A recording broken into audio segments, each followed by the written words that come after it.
یا رب خدایا درگذر از این همه وزر و گناه، از جرم و از تقصیر ما، این واپسین ایام ما.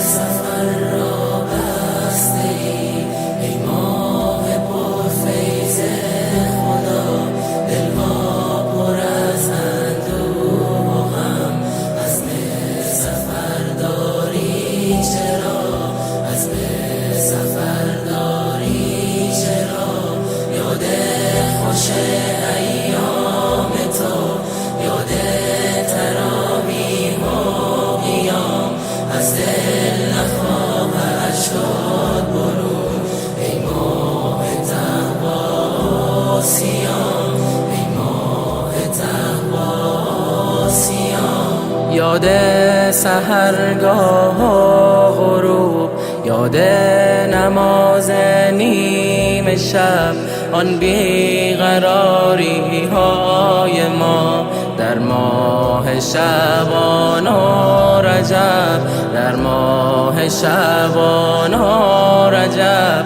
تا تو بیایی سوی ما، مهمان دلهامان شوی.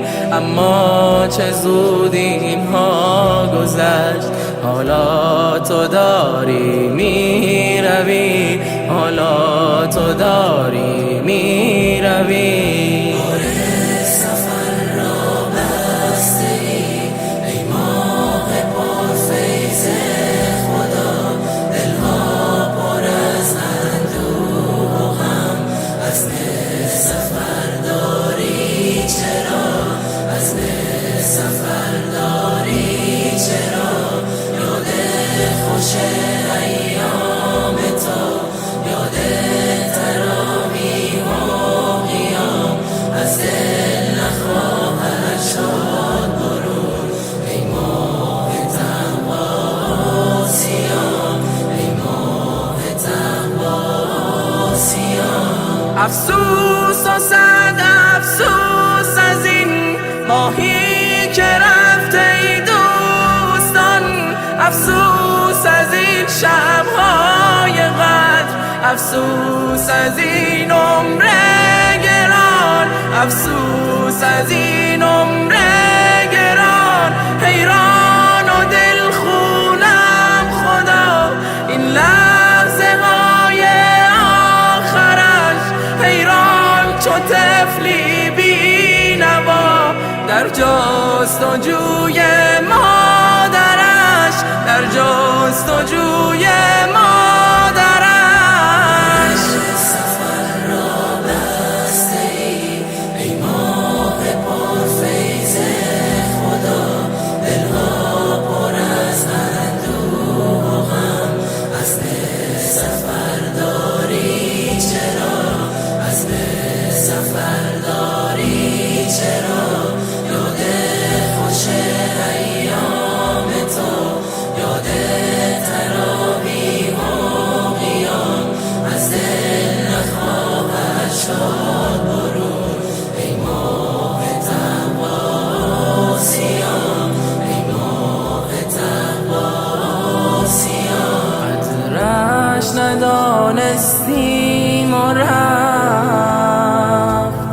این ماه قرآن و نماز، درهای دوزخ بسته بود، درهای جنت باز باز. یا رب خدایا درگذر از این همه وزر و گناه، از جرم و از تقصیر ما، این واپسین ایام ما، این واپسین ایام ما. سفر را بسته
شاید که افتاد و شکست، شاید که افتاد و شکست.